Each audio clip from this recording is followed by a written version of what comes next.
gone are the days, Will, when the Israeli government would respond with expressions of condolences or solidarity with the country in which an anti-Semitic attack may have taken place, or even solidarity with the local community. The Israeli government has launched a basically no-holds-barred attack on the Australian government, with very little mention of the Australian Jews who it's been confirmed to us, who now we know were targeted in this attack.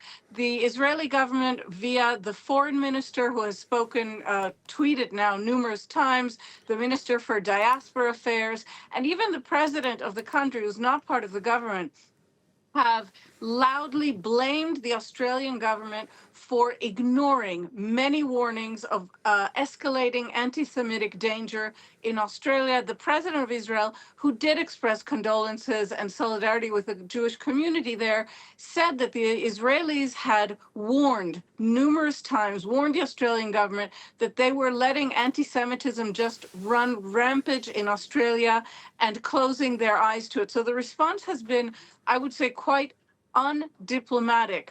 I would like to highlight one other thing, Will, separately from the Israeli response. We are really now seeing a pattern. The Hamas attack against Israel was on the Jewish holiday of Simchat Torah, October 7th, 2023.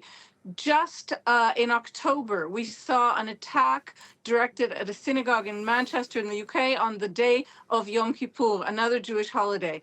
And today in Australia, we're seeing an attack against apparently the local Jewish community, per the Australian police, on the first day of the festival of Hanukkah. So I do think this is an indication to us of how these reactions against Jews are developing in the world. Yeah, and we saw a similar statement from Australia's own Jewish Association that condemned the shooting as a tragedy, but also called it entirely foreseeable. Noga, Australia's top Muslim organization, also condemned this attack. The death toll has increased in the past few minutes since we had that press conference. 12 people dead, including one of the shooters. And among the dead is an Israeli national. What more do we know about that? Apparently an Israeli national, that's right. What we have heard is that two rabbis representing, it's an international Jewish organization called Lubavitch, the Chabad movement, as it's known internally. They are hosts of Jewish festival events around the world. They were apparently the hosts. I saw an invitation issued by this organization, Chabad, inviting people to Bondi Beach for this annual event.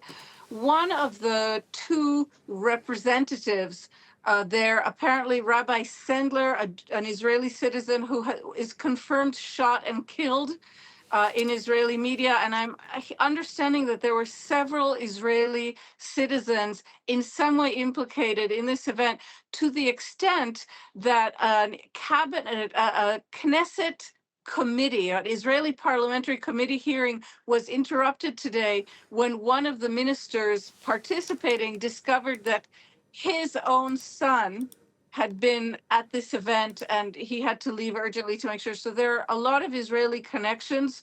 We know that. And again, the event is still unfolding, and we should expect, I would say, more reactions, including from the Israeli Prime Minister, over the next few hours. All right, Noga, thank you very much. Noga Tarnopolsky reporting from Jerusalem. And one